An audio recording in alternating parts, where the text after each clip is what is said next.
Assalamualaikum warahmatullahi wabarakatuh. Perkenalkan, nama saya Dani Bambang dari Universitas Slamet Sri Kendal. Di sini saya akan menjelaskan analisis pemasok dalam pengadaan barang. Sebelum masuk ke analisis pemasok dalam pengadaan barang, tentu kita harus mengenal dulu bagian pengadaan. Karena bagian pengadaan ini adalah yang berkaitan erat dengan pemasok atau supplier dalam pengadaan barang dalam suatu industri. Apa tujuan bagian pengadaan barang? Tugas dari manajemen pengadaan adalah: pertama, menyediakan input barang dan jasa yang dibutuhkan dalam kegiatan produksi maupun kegiatan lain dalam perusahaan. Yang kedua, menyediakan jasa, yaitu transportasi dan pergudangan, jasa konsultasi, dan sebagainya. Yang ketiga, mendapatkan barang-barang atau merchandise yang akan dijual atau resell, biasanya pada perusahaan retail.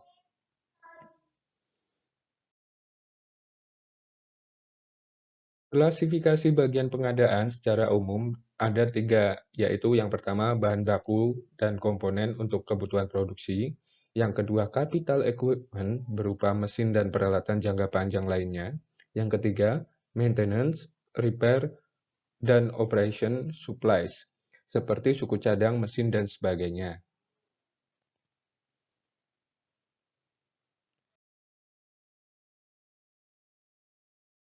Kegiatan pengadaan itu sudah ada sejak zaman dulu. Pada tahun 1974, kegiatan pengadaan dianggap sebagai kegiatan pendukung menurut Amer. Sedangkan di tahun 1980-an, kegiatan pengadaan adalah kegiatan yang strategis. Persaingan yang semakin ketat ikut berperan dalam menciptakan inovasi produk dan jasa, menurut Carter pada tahun 2007. Keunggulan bagian pengadaan dari segi ongkos 40% sampai 70% dari produk akhir, kualitas produk, dari bahan baku dan komponen, kemudian ada dari segi waktu pemilihan supplier untuk kirim barang.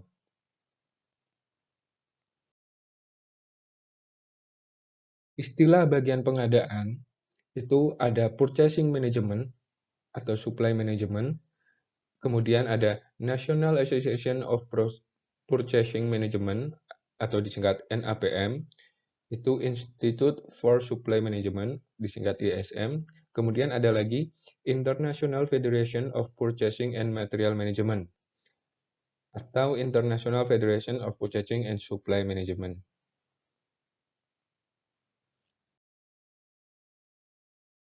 Tugas-tugas bagian pengadaan berdasarkan tujuan ada dua tugas, yaitu yang pertama melakukan proses pengembalian barang dan jasa atau retur, yang kedua menyediakan barang dan jasa dengan harga yang murah, berkualitas, dan terkirim tepat waktu. Ini yang paling penting ya, harus tepat waktu agar tidak berkepanjangan di belakangnya. Kemudian secara umum, ada yang pertama, merancang hubungan yang tepat dengan supplier, kedua, memilih supplier, ketiga, memilih dan mengimplementasikan teknologi yang cocok, kemudian ada memelihara data item yang dibutuhkan dan data supplier, melakukan proses pembelian, dan yang terakhir, mengevaluasi kinerja supplier.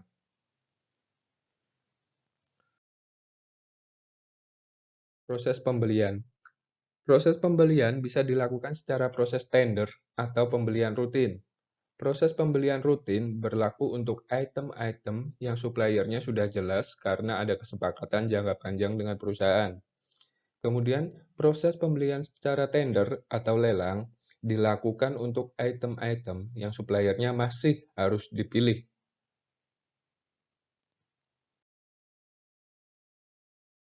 Di sini dapat kita lihat, di sini ada supplier, bagian pengadaan, gudang, user, dan keuangan.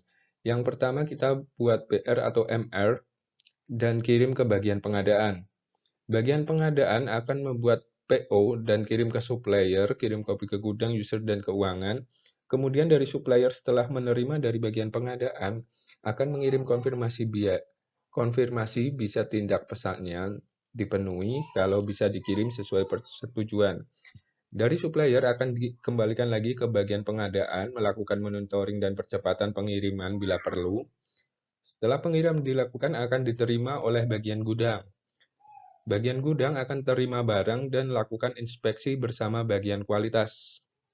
Kemudian akan diteruskan ke bagian keuangan untuk melakukan pembayaran. Ini adalah bagian pembelian rutin. Kemudian ada pembelian dengan tender atau lelang. Yang pertama yaitu user mendefinisikan kebutuhan barang atau jasa. Kemudian user mengkomunikasikan kebutuhan tersebut ke bagian pengadaan. Bagian pengadaan dan user menentukan model tender atau lelang dan kriteria pemilihan supplier. Undang penawaran atau proposal. Kemudian ada seleksi. Tahap pertama, lakukan seleksi awal berdasarkan aspek teknis. Tahap kedua, melakukan evaluasi berdasarkan aspek finansialnya. Kemudian setelah melakukan seleksi, akan putuskan pemenang. Pemenang tender tersebut, supplier mana yang akan dipilih. Kemudian akan dibuat kontrak, buat dan kirim PO, monitor pengiriman, dan lakukan pembayaran untuk barang yang dibeli.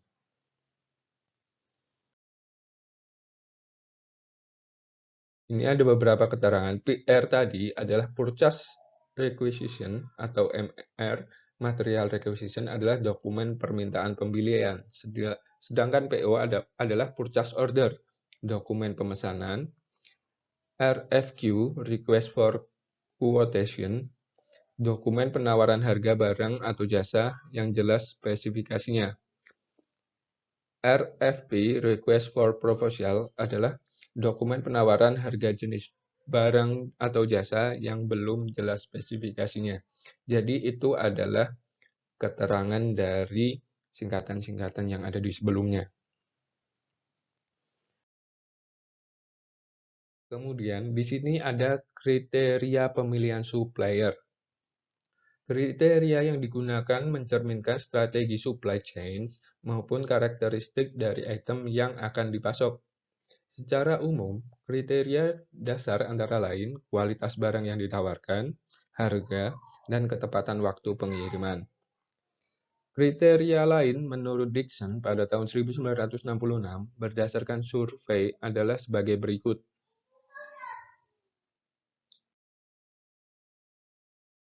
Di sini ada beberapa kriteria untuk menilai supplier. Di sini ada skornya. Misal, kualitas yang bagus skornya 3,5. Pengiriman 3,4, performance history, dan sebagainya. Dapat kita lihat di sini adalah kriteria-kriteria pemilihan supplier dan ada skornya.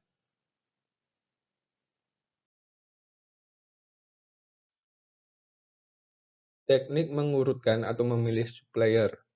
Salah satu metode yang digunakan dalam meranking alternatif berdasarkan beberapa kriteria yang ada adalah AHP, Analytic Hierarchy Process. Ada beberapa kriteria yang harus dipenuhi, yaitu tentukan kriteria pemilihan, tentukan bobot masing-masing kriteria, identifikasi alternatif atau supplier yang akan dievaluasi, kemudian evaluasi masing-masing alternatif dengan kriteria di atas, hitung nilai berbobot masing-masing supplier, urutkan supplier berdasarkan nilai berbobot tersebut.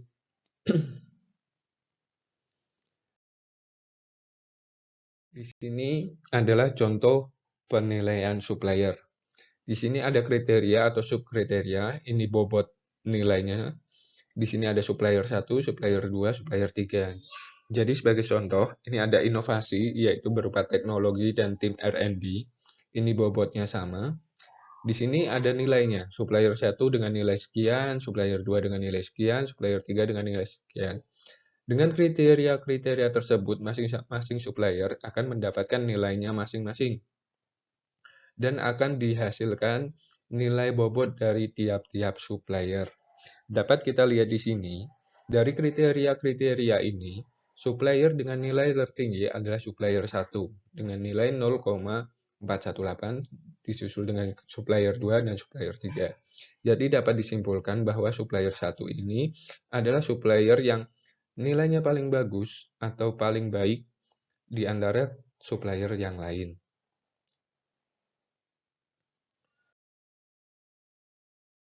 Kemudian, kita dapat menilai kinerja supplier dengan dimonitor secara kontinu, dilakukan sebagai bahan evaluasi yang digunakan untuk meningkatkan kinerja atau sebagai bahan pertimbangan secara supplier alternatif, kemudian mengalokasikan order di masa depan.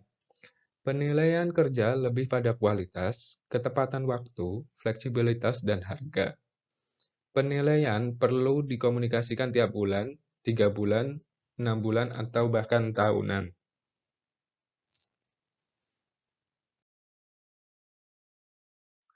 Portofolio hubungan dengan supplier. Tugas penting bagian pengadaan adalah menciptakan hubungan yang profesional dengan supplier. Tepat tidak menyamakan model hubungan antara satu supplier dengan supplier yang lain. Faktor yang tidak bisa digunakan dalam merancang hubungan dengan supplier antara lain tingkat kepentingan strategis item yang dibeli bagi perusahaan atau supply chain, tingkat kesulitan mengelola pembelian item. Langkah-langkah dalam pengembangan supplier. 7 langkah pengembangan supplier oleh Hanfield et al. Pada tahun 2000. Yang pertama, identifikasi komoditi yang kritis. Identifikasi supplier yang kritis. Bentuk tim lintas fungsi. Lakukan pertemuan dengan pimpinan puncak dari supplier. Identifikasi proyek perbaikan. Definisikan alat ukur, target, milestone, dan deadline. Monitor perkembangan dan lakukan perubahan strategis bila perlu. Keterlibatan supplier dalam pengembangan produk.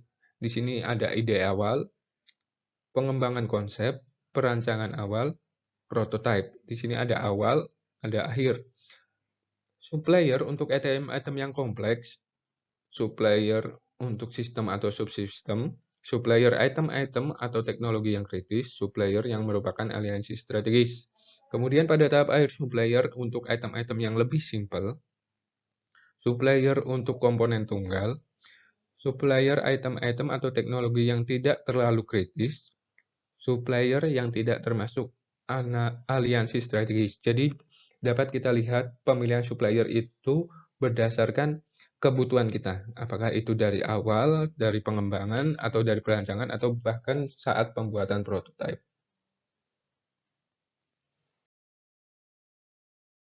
Kemudian ada electronic procurement atau e-procurement. Didefinisikan sebagai aplikasi internet untuk keperluan proses pengadaan.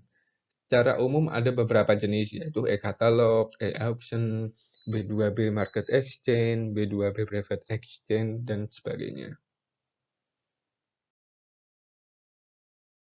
Keuntungan dari itu, proses-proses administrasi bisa dilakukan lebih cepat, akurat, dan mudah karena menggunakan sistem internet. Perusahaan yang menggunakan sistem lelang bisa mendapatkan keuntungan berupa harga yang jauh lebih murah. Perusahaan bisa mendapatkan calon-calon supplier yang lebih banyak dan lebih kompeten. Perusahaan maupun supplier bisa melacak transaksi maupun proses-proses fisik, pengiriman, dan lain-lain. Bisa dilakukan di mana saja. Kemudian untuk kelemahannya atau kritiknya, e-auction memiliki aplikasi bahwa hubungan antara pembeli dan supplier hanya bersifat jangka pendek karena tidak ada perjanjian jangka panjang.